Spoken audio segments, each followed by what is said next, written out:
What is going on, everybody? My name is Ciara Lawler. Welcome back to another week of Movie Mondays. This is the Heroes for Hire podcast. We are back again talking all the week's movie news, entertainment news, and just generally having a bit of a chit-chat about everything to do with film. As always, I am joined by my partner in crime, Mr. Shaun Meehan. Shaun, how is it going?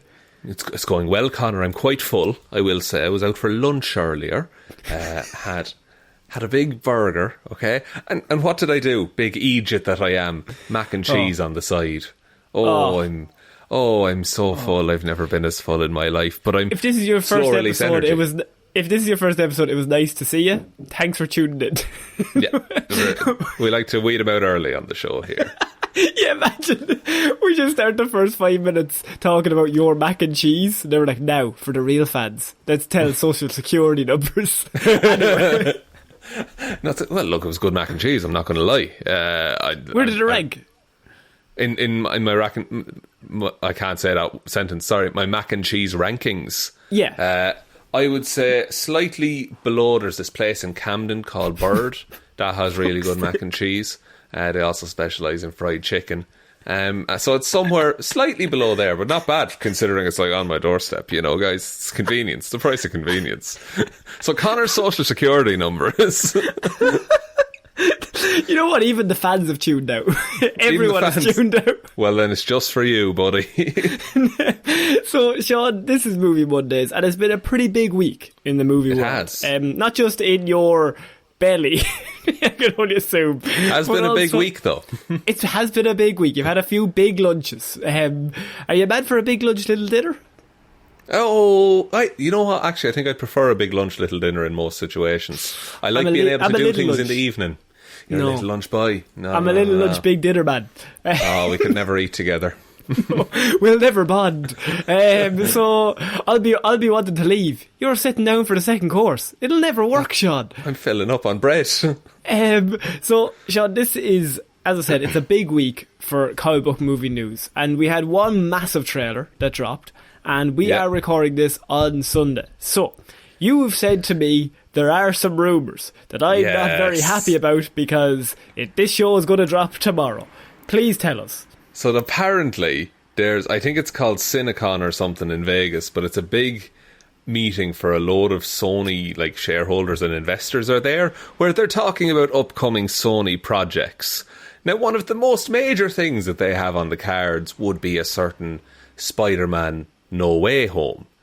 And we have not gotten a trailer for that yet. The rumour in the rumour mill that's going around is that is going to drop tomorrow, which would be Monday. And that meeting goes from like 6 to 9 p.m. Vegas time. So that would be after we record. Even if we left it till Monday to record the show, we would miss that news. So we will give our thoughts on it if it comes out. If it doesn't, excellent for everyone except for the fans, quite honestly. And but fuck them. But look, we have plenty of meat to chew into this week because we do have the Eternals trailer to talk a whole bunch about. We do, and I think we should finish on that because that trailer it's a lot bigger than I even expected it to be honest with you. Me too. Yeah. So we're going to start this week with news that I think would be number one, would be our big news story of the week in any other week, and that is Captain America 4 is officially happening, Shaun, with Mr. Anthony Mackie set to take the role of Captain of America. So, very good. What do you think about this news? I mean, I think we kind of already had it basically confirmed after this series, because that ends, spoilers, I guess, but it says Captain America will return at the end of the series. And also I think like straight during the finale they were like, yeah, they're working on Captain America 4, but it's good to know that it's kind of, no, it won't be called Captain America 4, but I like how they're referring to it here. They're not calling it Sam Wilson's Captain America. It's like, no, this is a continuation on from the original Captain America trilogy that we have in the MCU. Because that's how comic books would work. You have somebody take the mantle and then you just keep calling it that. Like, I mean, for any scenario of any character taking over, like even say Dick Grayson becomes Batman for a run, they're not going to call it Dick Grayson's Batman. They're just going to say, Yeah. it's Batman. He is now that character. Now. Yeah, like how many Spider-Men have there been over the years? And they're all just called Spider-Man. Like Miles Morales. Miles Morales is not called Miles Morales : Spider-Man. It's just, he's Spider-Man. He's been given that mantle. Comics. So now, the other two things that we know are that it will be written by the same writer, or the head writer of The Falcon and the Winter Soldier. Make of that what you will. It might be very good with him interacting with other people. Not so good with the villains. We're not quite sure at the minute, but... Yep. Let's hope there's no pandemic-centred plot lines that have to be cut at the last minute. And they have to get a vaccine in episode 1, but that doesn't make any sense because it's never mentioned again. Never plays into things. I think it was for like tuberculosis or something that they said, but like, I guess. But it was definitely done in like afterwards. Like, it wasn't on Sam Wilson's face when he said it's for tuberculosis. It was said in the studio somewhere. It was like an overdubbed voice at the start of the episode. In this season, our heroes are searching for a vaccine. So it is being written by Malcolm Spellman, who wrote that series. Now, look, we don't know if that's good or bad. I'm sure it'll be quite good. I like that series more than I dislike it, to be honest.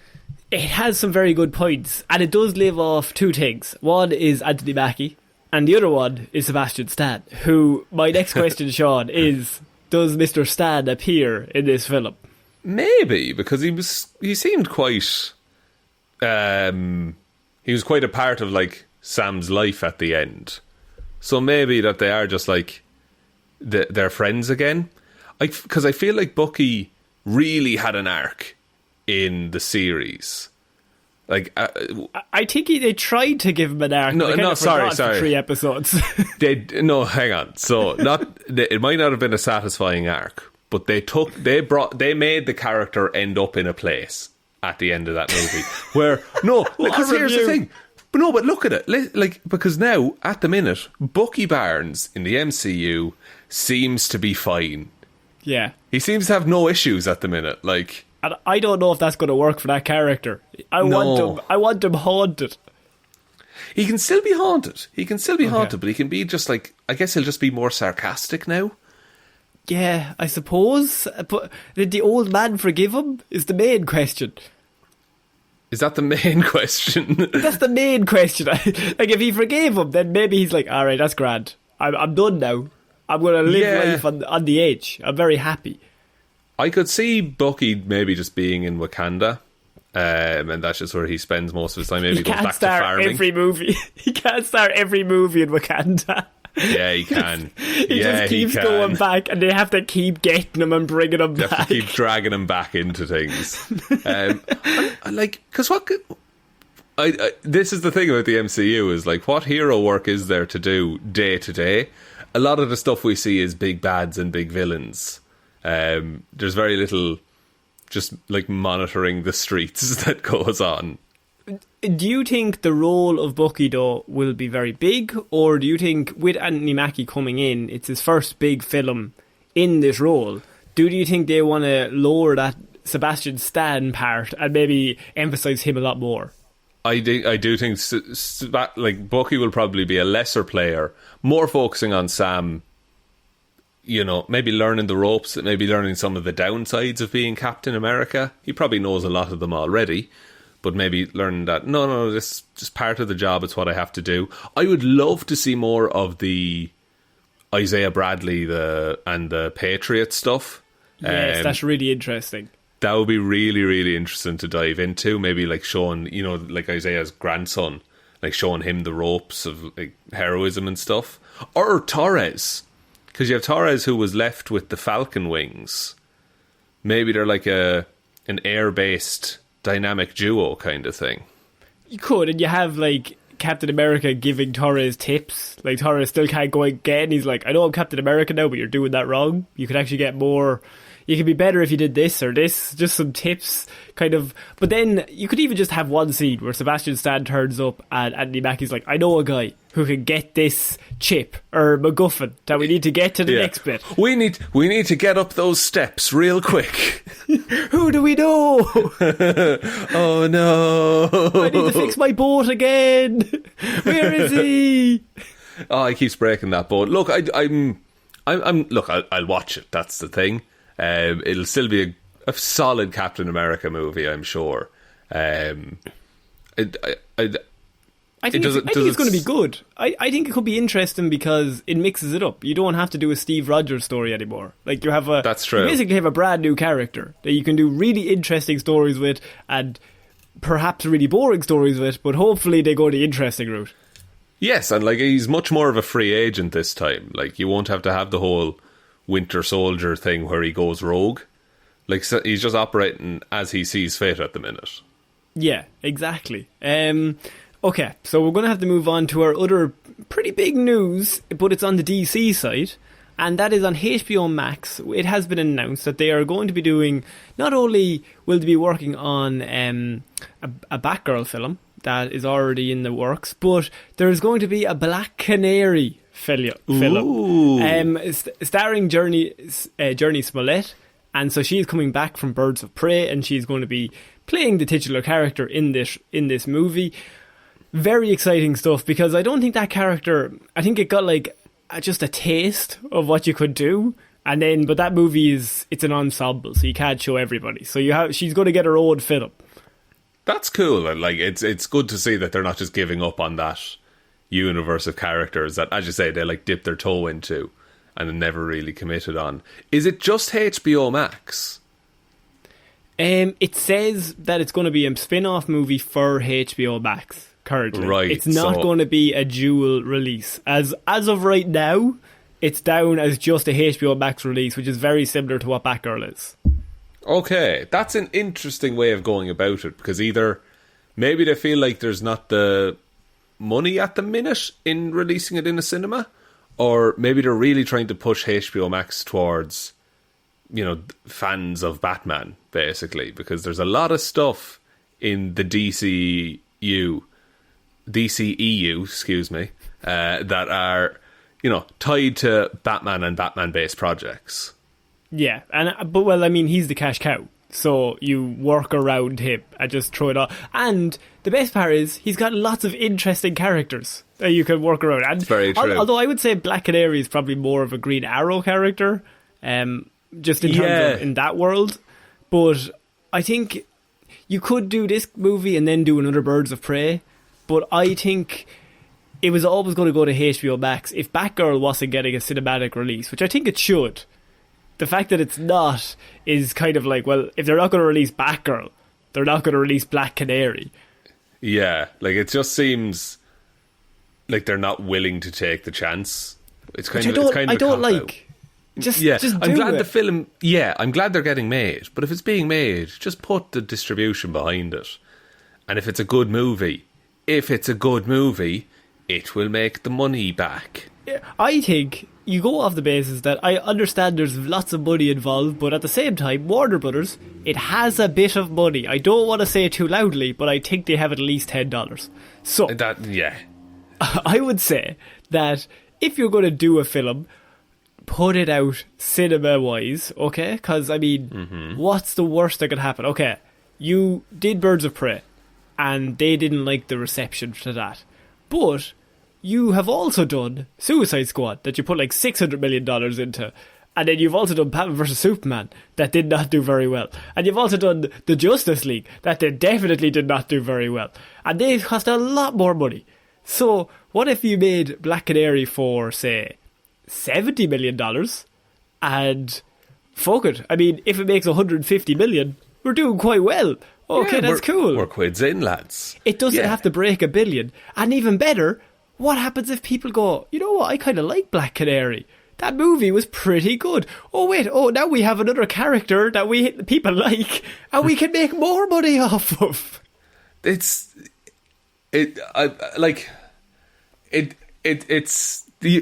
kind of touched on it there. Not every movie has to be $1 billion movie. Like, it can still be a very successful movie without crossing that mark. I get that looks good for shareholders and things like that, but if you expect every movie to make $1 billion, you will be disappointed. Especially now, because people aren't going to cinemas as much, which is totally fair. The first Deadpool movie was made for $50 million. And that was the only way that studio would make that movie. They were like, we're not making it if we have to cost it any more than 50 million, because they didn't know if it would make any money. It was R-rated. It was a character nobody had seen before. Like, well, they had seen it once, but nobody had seen it before. But they're like, we're not going over that. You've got 50 million, Ryan. Do whatever you want. Surely you could do a Black Canary film for $50 million, and if it makes 200 million, lads were laughing. And if it only makes 100 million, you've still made more. You made double what it cost to make. The first Iron Man made $585 million at the box office. Now, that's a lot. That is nothing to Marvel today. But they weren't out of the gate. Avengers was the first one, I think, that hit $1 billion. Yeah, and I think you're going to need to do a few characters that won't break $1 billion. And because even the ones that they're betting on, say, not Suicide Squad, like Justice League, that did not make the money that they wanted it to. Batman vs Superman did not make the money. I mean, it's got Batman and Superman. Who could not like this film? Like, guys, you're wrong for not liking it. And I know the Suicide Squad, I think commercially has not done as well as they thought it would, but that's a different scenario due to the fact that, I mean, there's something going on worldwide right now that's kind of making a difference, I would say.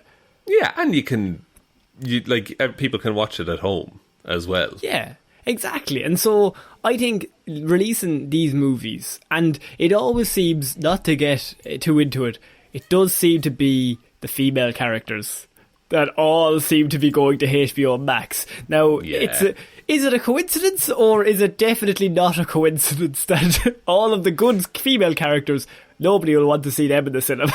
We'll put them over here. But they're because of that notion, they're restricting the access, meaning that when it doesn't do as well on HBO Max, it's a cycle, yeah, and then that just gives them credibility for down the line to say, oh no, we can't do that. Look at what happened with Black Canary. And they're also sending Blue Beetle over to HBO Max. Blue Beetle is Jamie Reyes, who notoriously, he doesn't look like Henry Cavill. So, no. So there's another character that people probably are going to like him. Let's put him over to the side. And this is all happening while, not to compare, but Shang-Chi is in the cinema.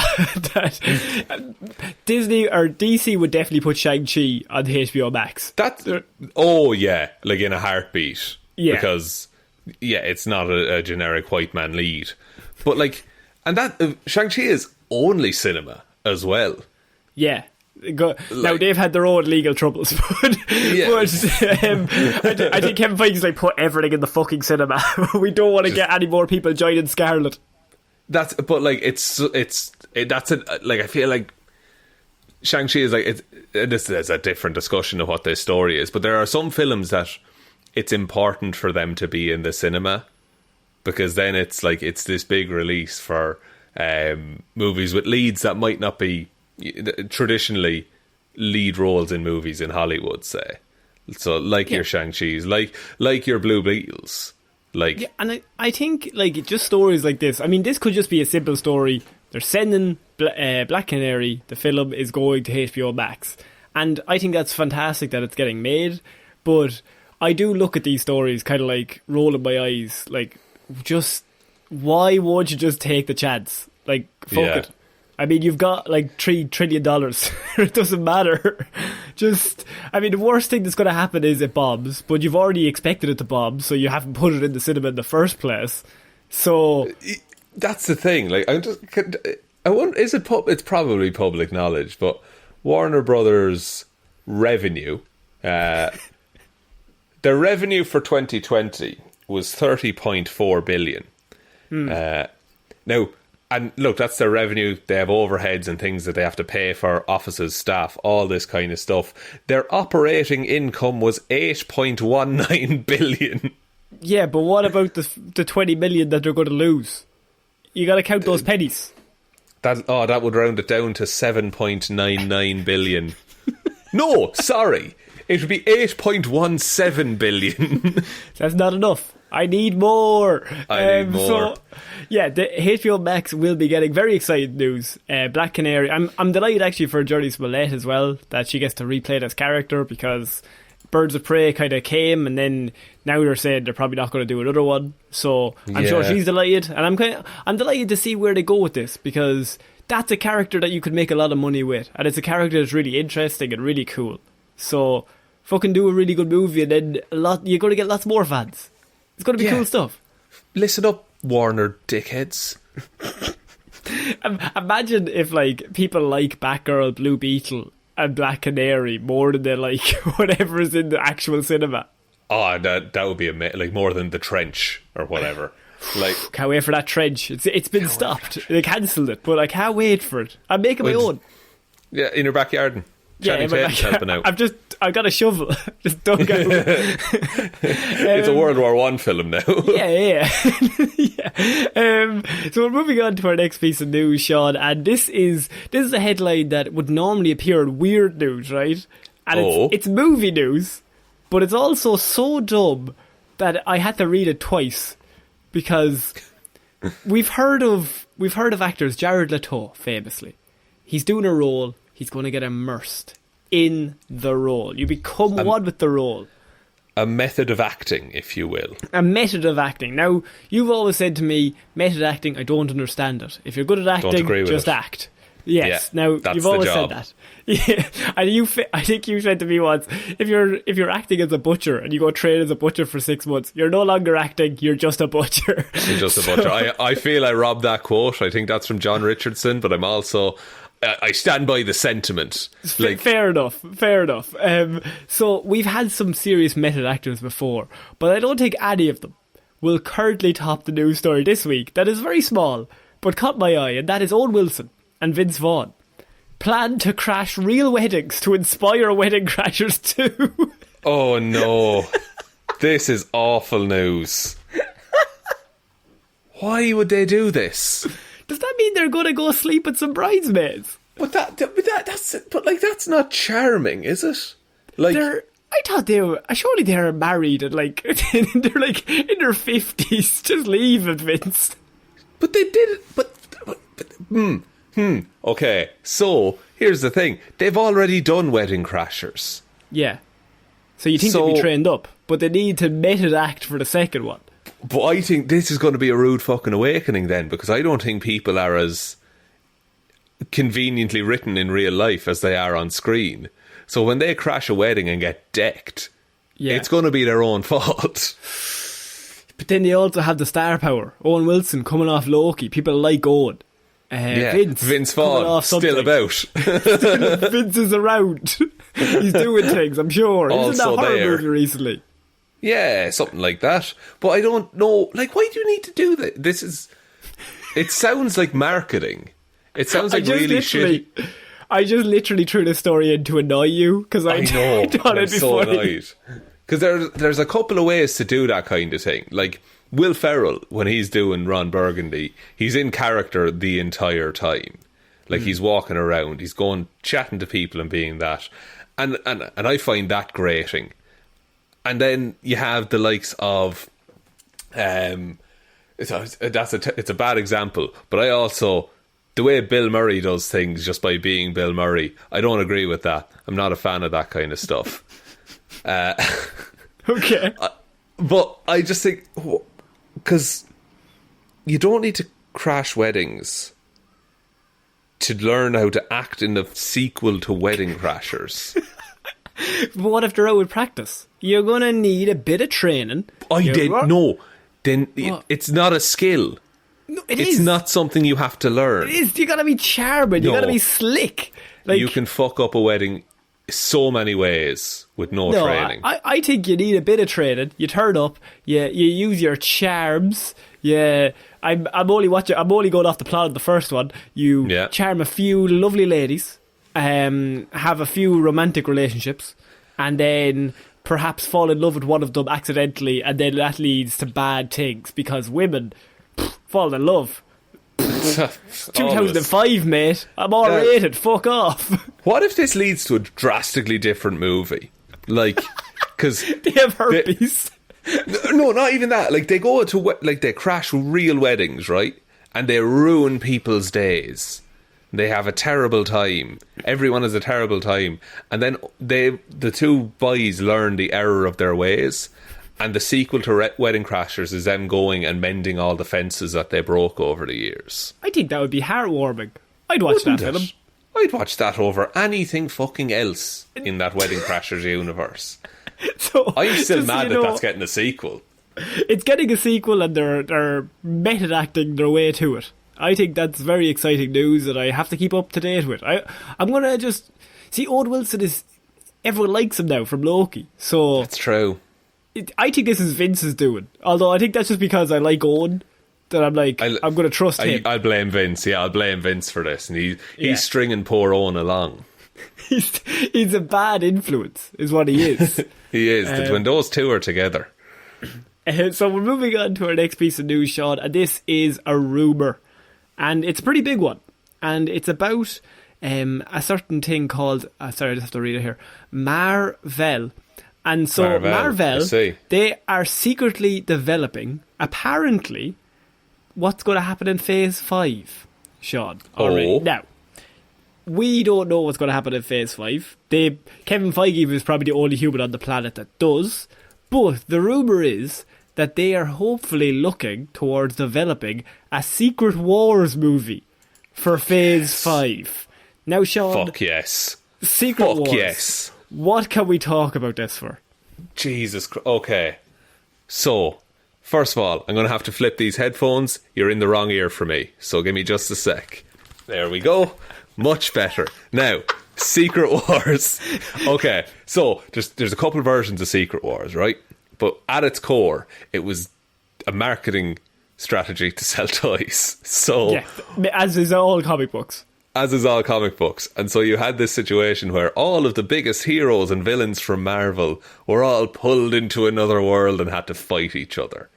Oh, shit. So it's...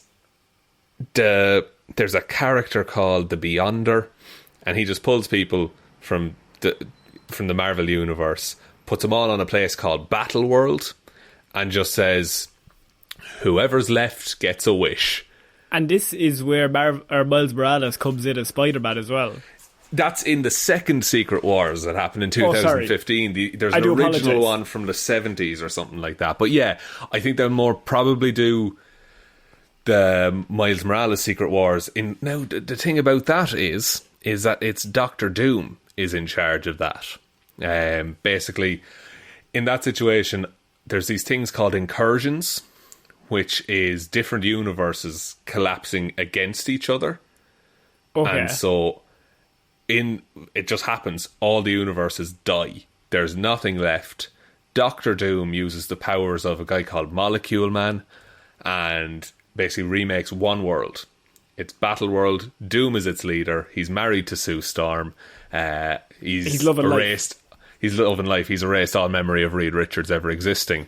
What a legend. We're all loving life. And so and no one has any memory of what went on.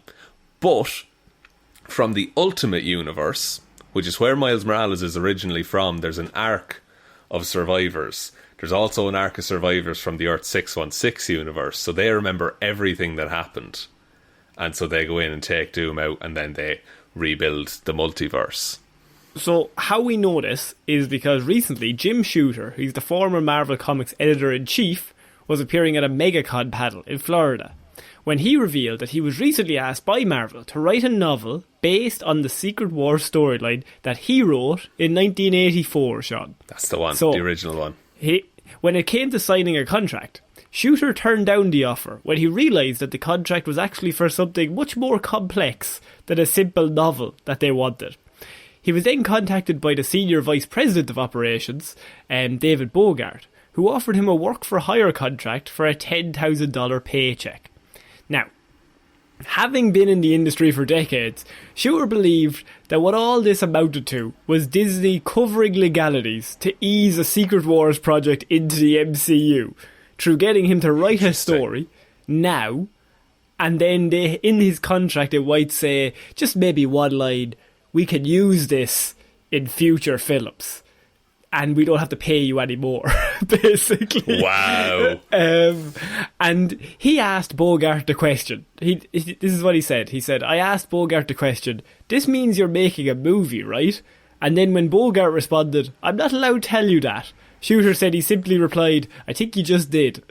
So... Yeah, that's a no bullshit way of saying, yeah, you're making a movie. Now, look, we know Marvel and MCU, recent news has come out that they're very shitty when it comes to the old paychecks for everyone. Not great.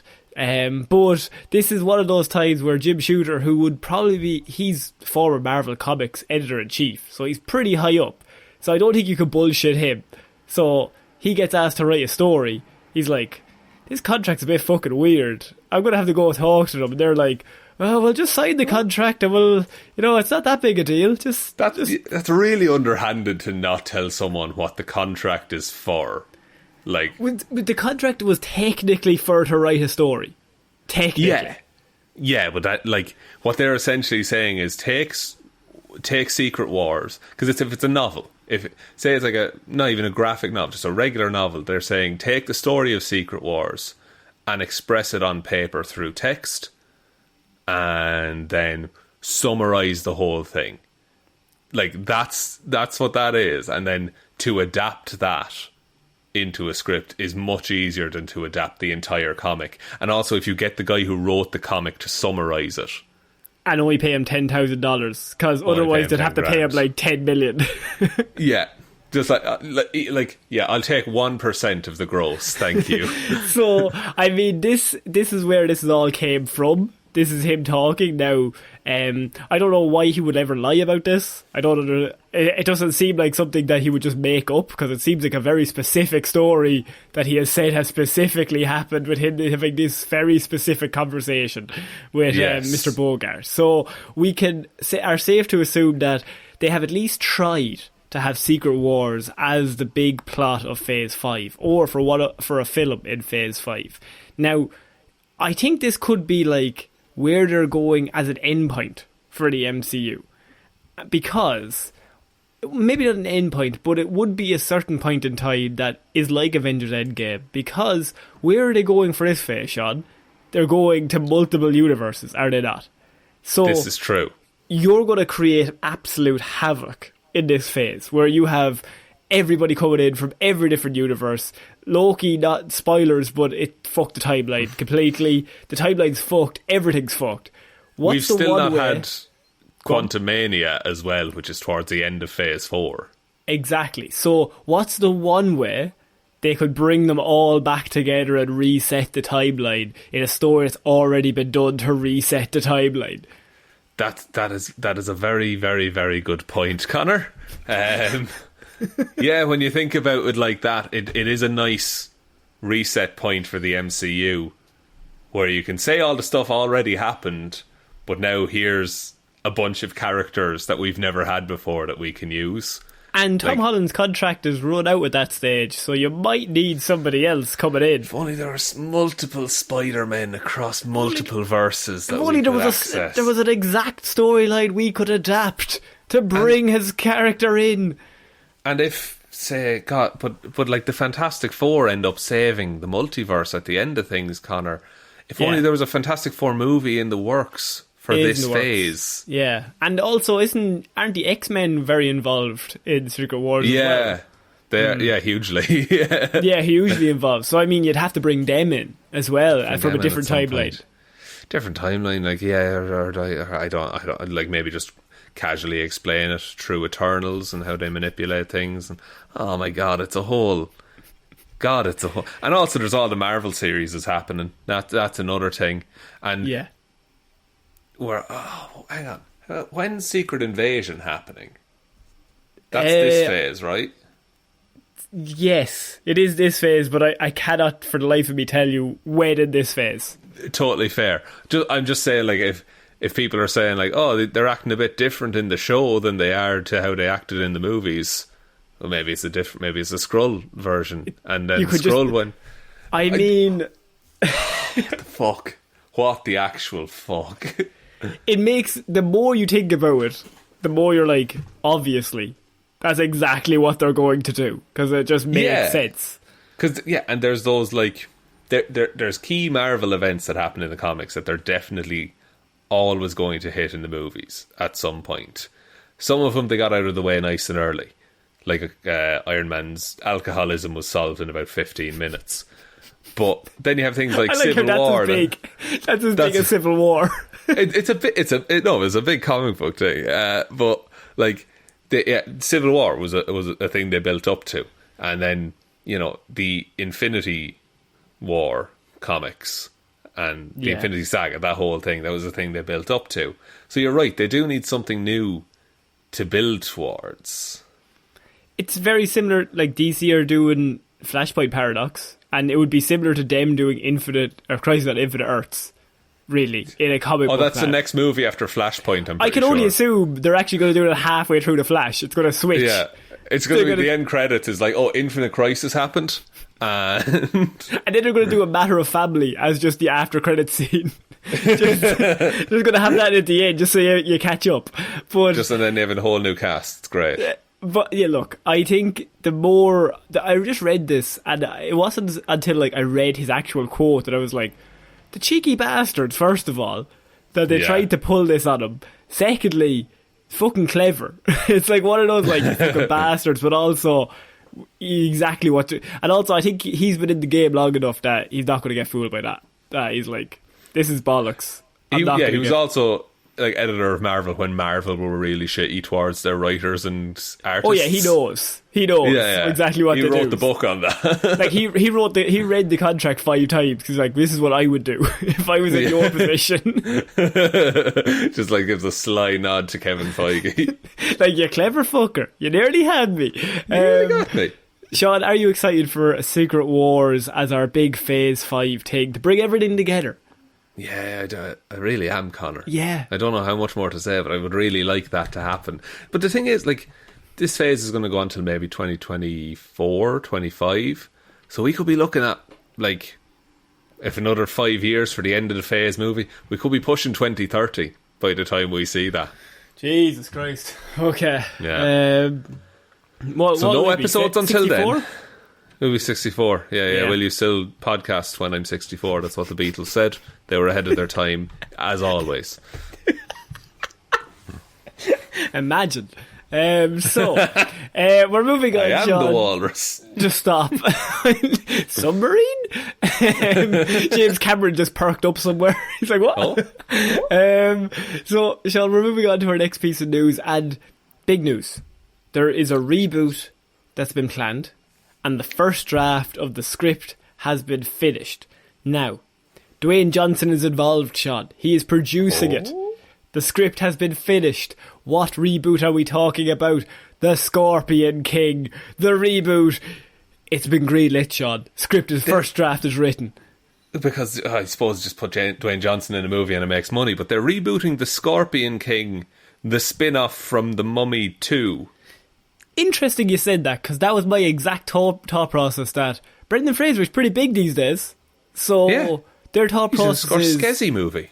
Yeah, so maybe the idea is he's pretty big. Let's do the movie that's based off a spin-off. Let's do a reboot of the spin-off of his movie that people liked. Which is strange, because they've already rebooted The Mummy. And it was not good. It was not good, so they're not rebooting The Mummy 2. They're rebooting the spin-off of The Mummy 2. But the original Mummy 2, not the Mummy 2 that didn't happen with Tom Cruise.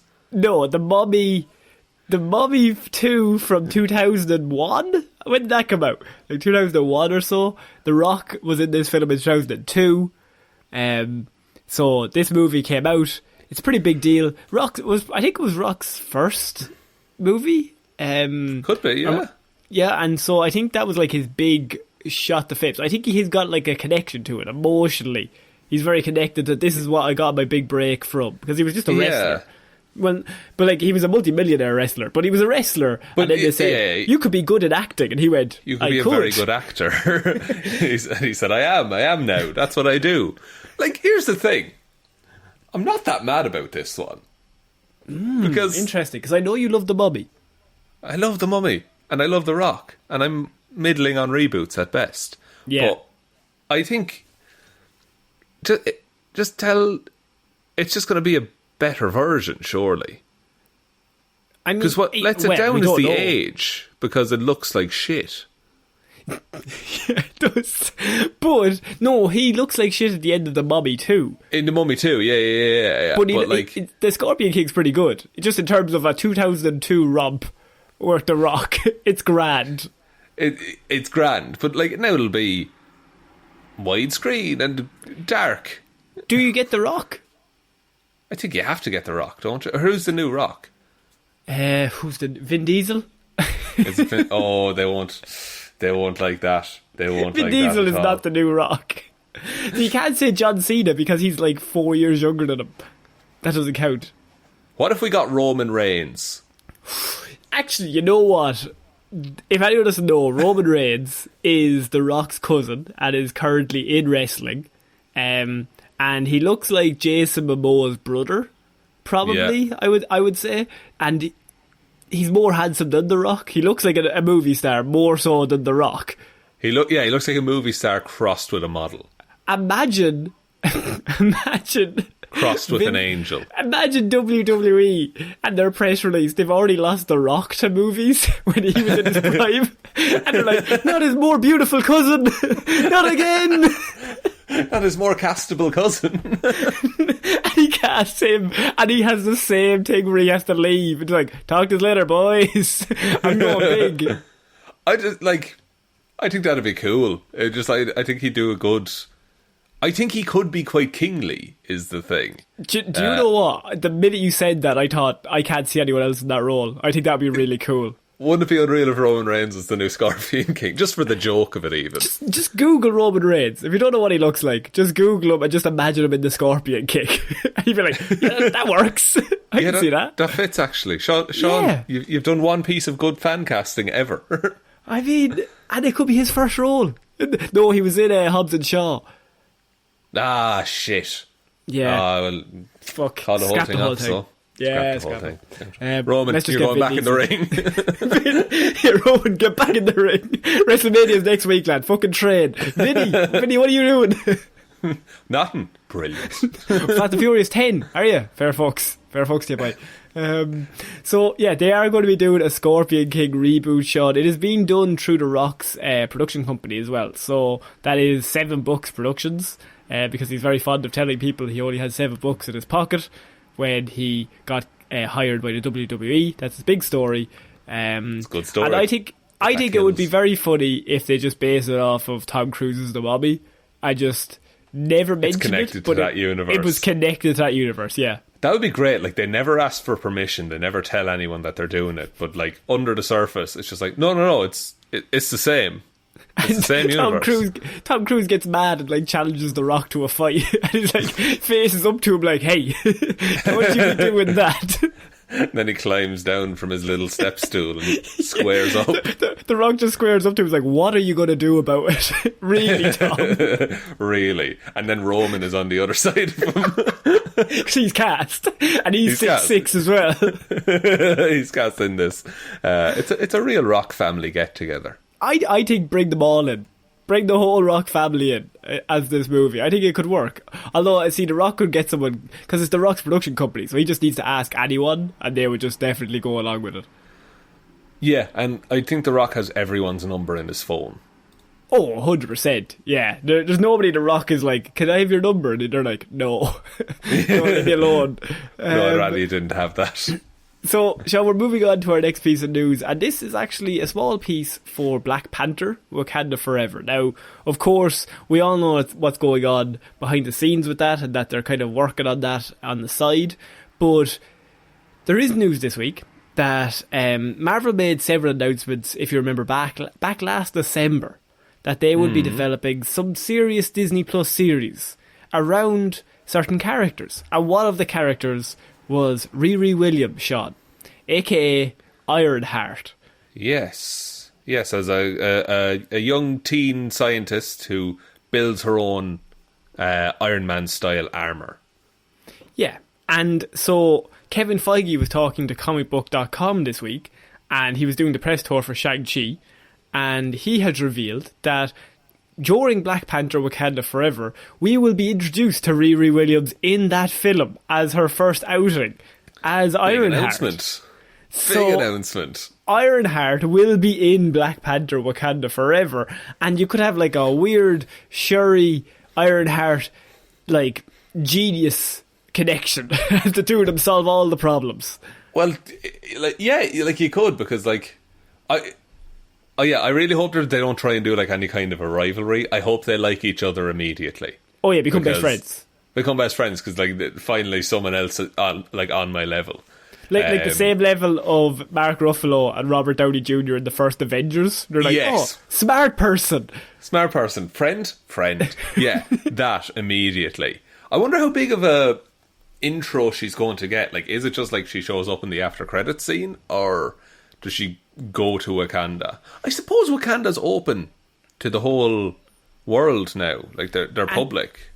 Yeah, and I think the fact that Feige's talking about it in public, if it was a after credits scene, he wouldn't mention it. There's no way that he would name drop Riri Williams if it was an after credits scene, or even if it was just a cameo, because he would keep all that shit close to his chest. He would not want to spoil any surprises. So the only reason that they're revealing her name, to me, would appear that she's a big part of the production. That's very true. That's very fair. So what if... Okay, so doing some parallels here. Tony Stark's first mission in the Iron Man suit is that he went and he killed a bunch of terrorists for revenge. Okay. What if Riri Williams' first mission in the Iron Man suit, she goes and flies to Wakanda to ask Shuri's opinion on her technology? And then something happens, some sort of plot, that a bad person turns up and wants to destroy Wakanda, or Shuri is under pressure that like she's going to have to take over the mantle, and so it'll become a case of maybe she's like, really, stick around, I'm going to need your help, we can do this together. Just look, it's a very like back of a napkin kind of, oh, wouldn't this be cool if this happened? Like it might not make sense, but like I'd like that interaction to mean something, and not just be, look at these characters together. Yeah, and I think those characters are like very similar to, I mean, as you said in Avengers, like you've just got two geniuses talking to each other, and they're both inventors. So if anything happens, they're going to immediately be on the same page. That like, because Shuri gives off a sense of like she's always rolling her eyes at everybody else. Like, these people are so dumb. Like, I'm here by myself. Nobody's getting that I'm so smart. So, like, you get another genius in. They're like, oh, I get you. Yeah, you mean to connect that thing to the other thing? Oh, yeah.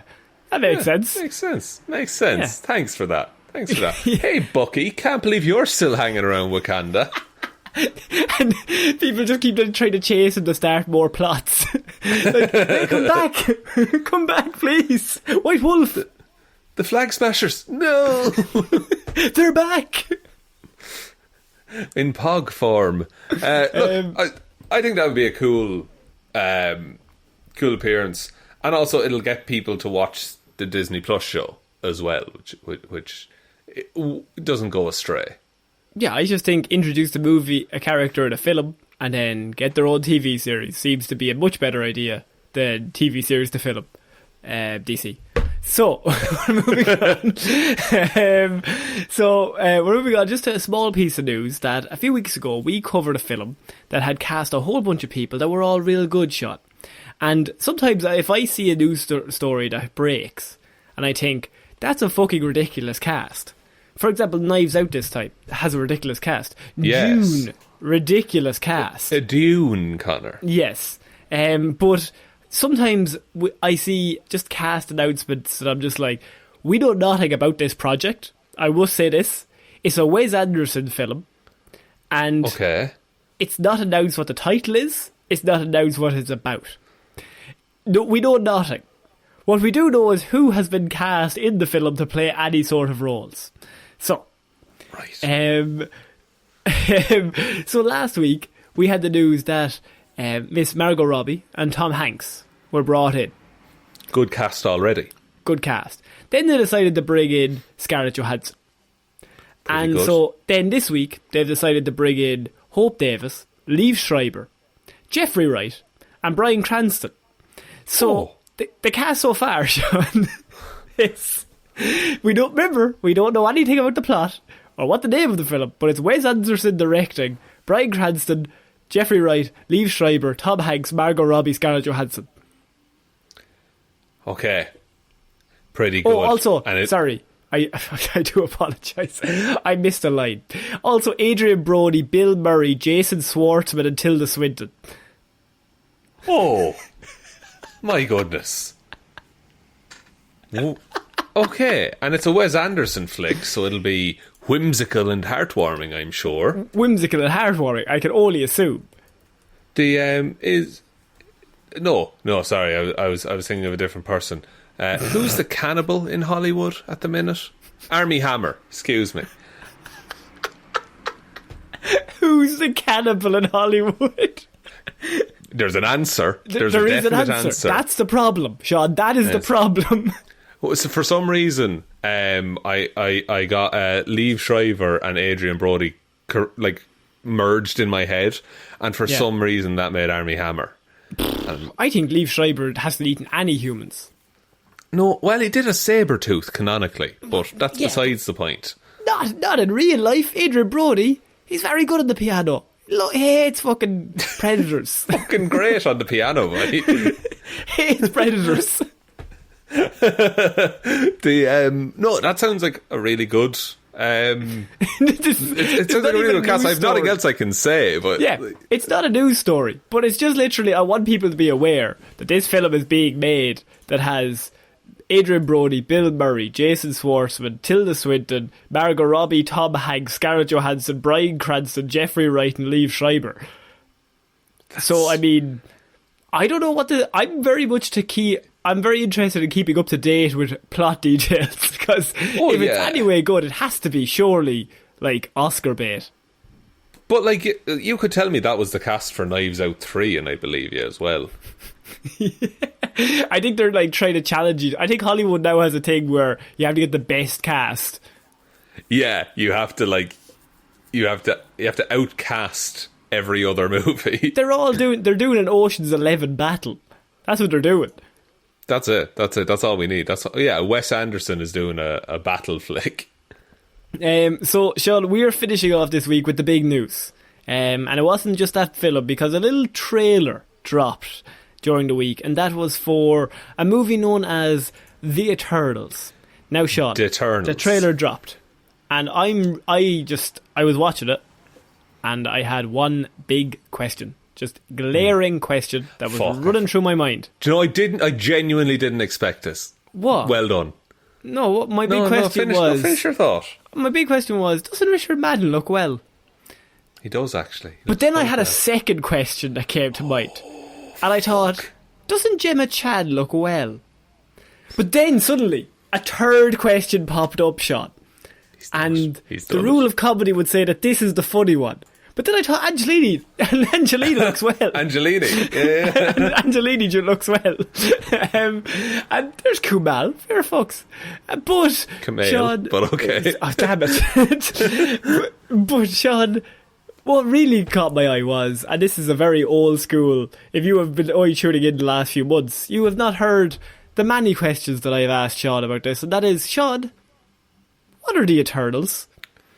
This movie's eventually going to come out, and that question will be answered succinctly. By the way, there was like a full 6-month period where we had Eternals news, like with all the casting, every third week, and I just took it for great fun to just ask Shaun what the Eternals was every time. We both had equal fun with it.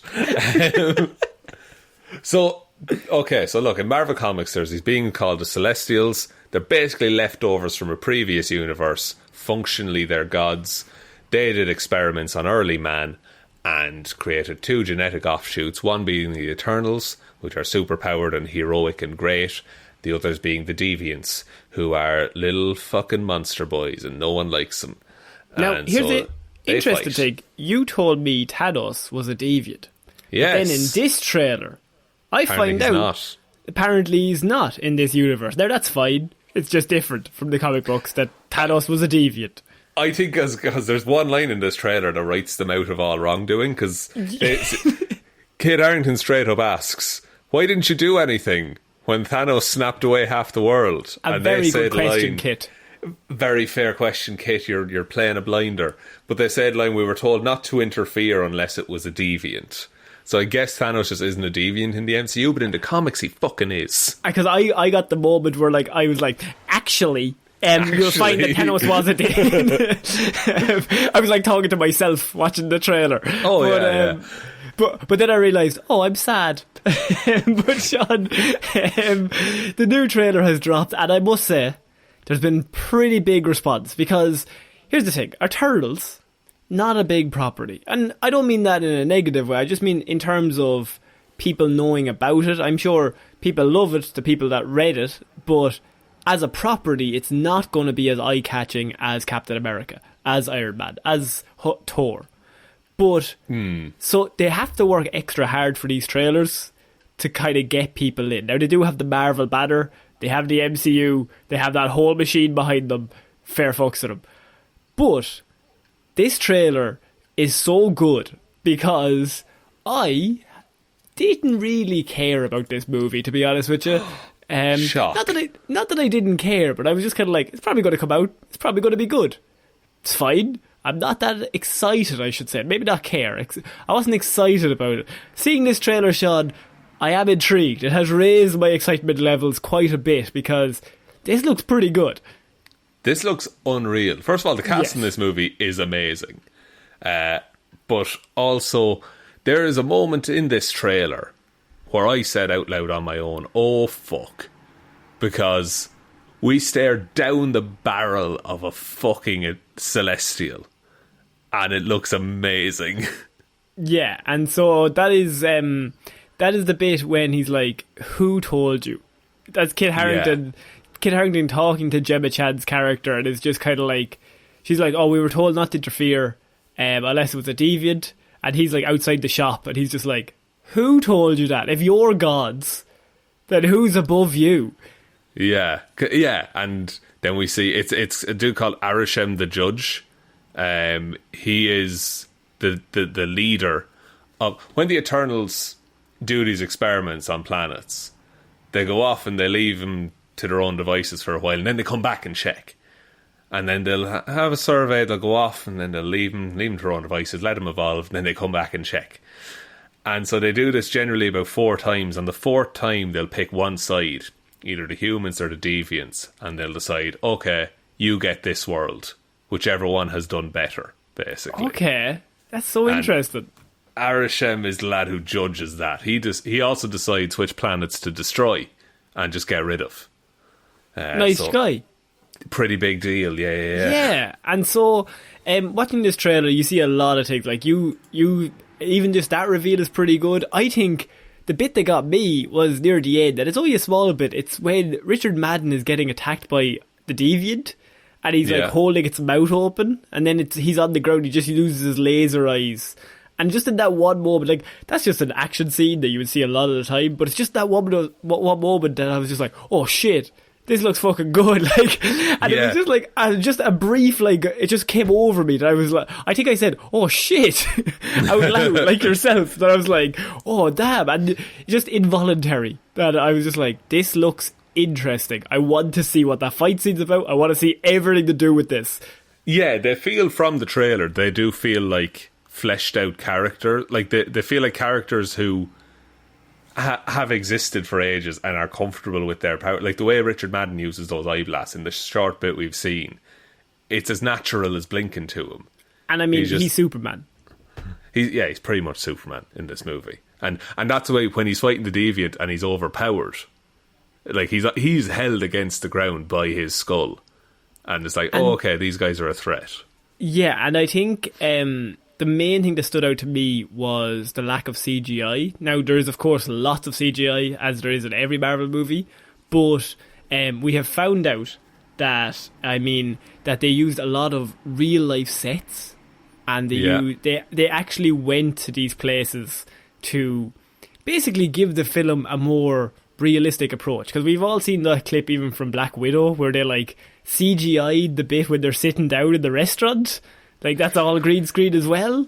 Yeah, and look, you can't tell, so it doesn't really matter, but it's nice when it's on set. Like, they're in Camden. Like, Kit Harington shows up, like, in Camden in London, and he's just there. Now, Chloe Zhao, who is director of this film, she's an Oscar-winning filmmaker. So, what happened, I think, she came in and she pitched this idea, but her idea was that I want to do real-life sets. I don't want to just be on a green screen for the whole film. I want the actors on the set so I can, like, have things happen that is more realistic, or their reactions are more realistic, all of this stuff.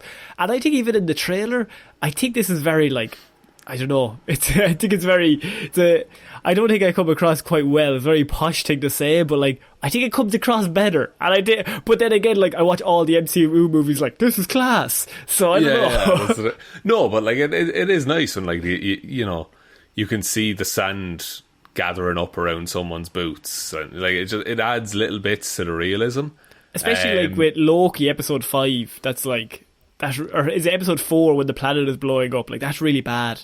That whole green screen on that. That's rough, all right, and it can take you out of a scene just as much as it can add you into it. And I feel like there's enough, like, we need to buy into a lot going into this movie, so the less barriers to buying into it, the better. So the trailer starts with Salma Hayek basically explaining that 5 years ago, Thanos, all the people on Earth disappeared, and with one snap, the humans brought all of them back. And then she basically tells Richard Madden, we've got 7 days until something real bad happens, because the energy from that is after causing an emergence of something bad. Yeah. So, do you deviants? Deviant. It could be deviant. Yeah, like that they bring deviants back. Like, they had kept him down for years and years and years, and then either Thanos' snap or the Hulk snap sent out radiation to let it burst off. I think, and here's my thing, I think the Hulk snapping his fingers like that let the Eternals, or let the Celestials know, oh, Earth just destroyed some Infinity Stones. They probably need to be looked at. And that's what brought them back. Oh, so they basically alerted the Celestials that, like, they've just been kind of going under the radar for a while. Yeah, and then, like, and like, no one other than the Eternals would be aware of the Celestials' existence. So that's why no other hero is worried about it. Yeah, and then they have 7 days to... Maybe the Celestials are arriving in a week. I don't know. Yeah. For some reason, they have to travel there, even though they're Celestials. They have to get a train. Yeah, I think it's going to be, like... There could be, like, kind of a... Because you have this dude, Arshan, the judge. They could have to, like, plead the case for humanity, in a way. And they've all been on the planet for so long that they're all... Like, I like the bit when they're like, we've been here for centuries, but we haven't seen each other for centuries, so they all just go to separate parts of the planet and just live out their lives. And then we get... even just the trailer, I was like, oh, I can't wait until we get our team reuniting scene, where they have to one by one. Like, Richard Madden's like, let's get the crew back together. We have to go around and find out... a crew. Yeah. Barry Keoghan is out living in the forest or something. That looks pretty cool. He's so evil. He's so evil. Such an evil man. But like, this, it also feels like they're. It is a bit Marvel quippy at times. Like, it's a bit of a joke. Like in some of this trailer. You're thinking of IKEA. Yeah. As soon as the table fell, I knew the joke was going to be IKEA. I understand that, but I think they do that for a trailer. Like, I think that was written into the script for the trailer. For that exact bit at the end of a trailer. Wouldn't it be great if that was a Marvel fake out and Richard Madden does that in the movie and he breaks his arm? I know, and a deviant eats him. he's just about to do it and a deviant just eats him.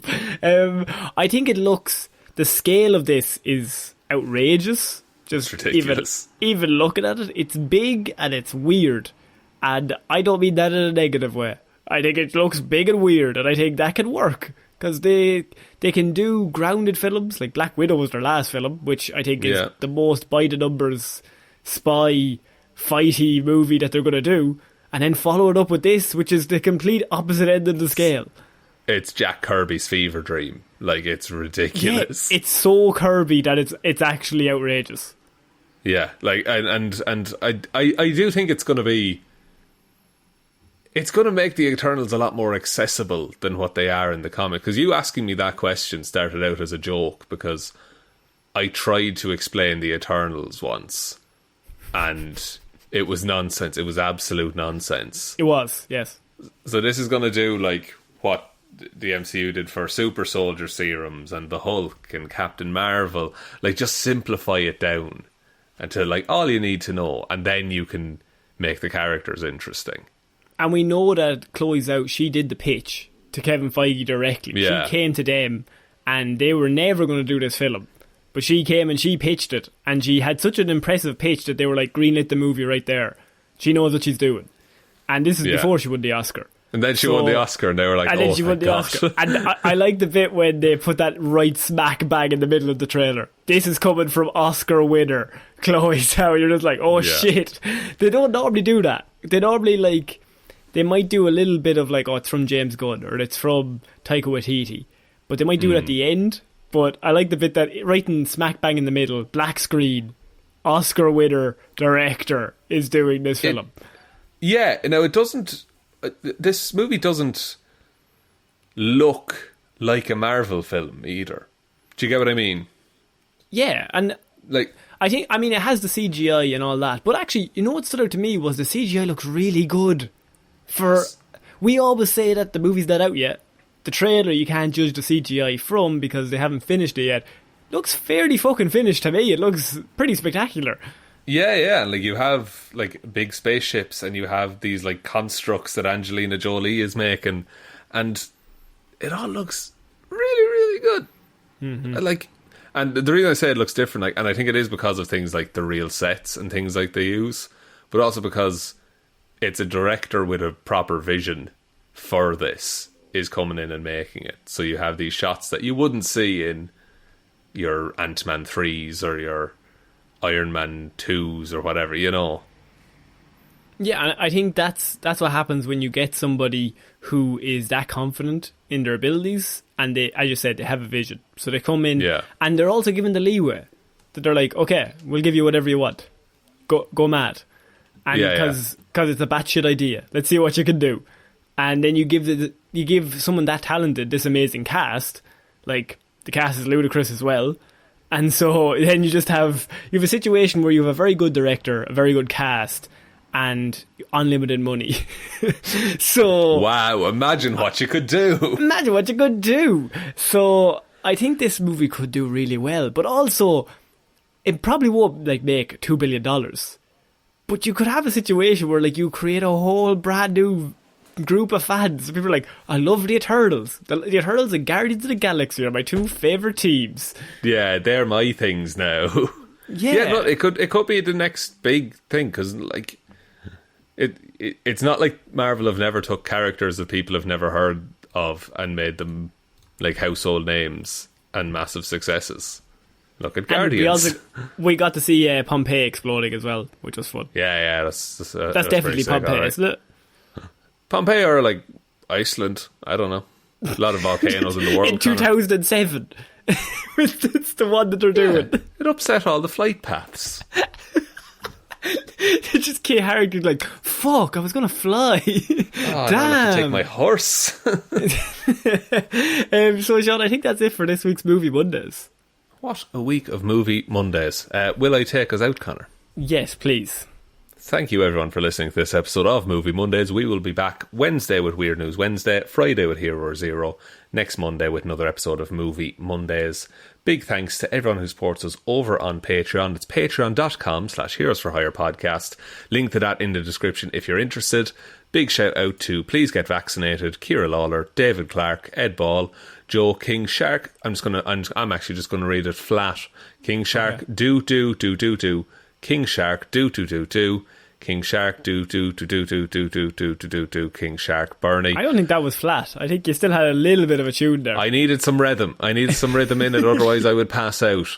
Thank you also to Róisín, Schrödóisìn, Hally, Ryan, Right Time, Evanson, Shaun, Heroes Don't Do That, Jamieson, Dominic, Jessiah, Florida Gal Green, Anna, Go Ducks, Hjelmroos, Lil Dicky. In exciting local news, South Park creators Matt Stone and Trey Parker bought Casa Bonita, McGrew. It's a fast food chain that was going out of business, and they bought it. It turns out. I did some research on it. Yeah, fair play to the lads. Thanks also to Danny McLaughlin, Ray. Sorry for that outburst. Have a custard cream on me, Luke Hoth. And I can't believe Wanda did this. Thanks everyone for the continued support. Really do appreciate it. $5 or more a month over on the Patreon gets you access to the movie review show that we do, the Lazarus Pit we call it. You can also follow us on all the social medias. They're all linked below. But the best way you can ever help out the show is by telling one human being that we exist. Just a one, please. And I think that's about it, Connor. I think so. So I have been Ciara Lawler. I have been Shaun Meehan. And we shall see you next week, guys. Bye.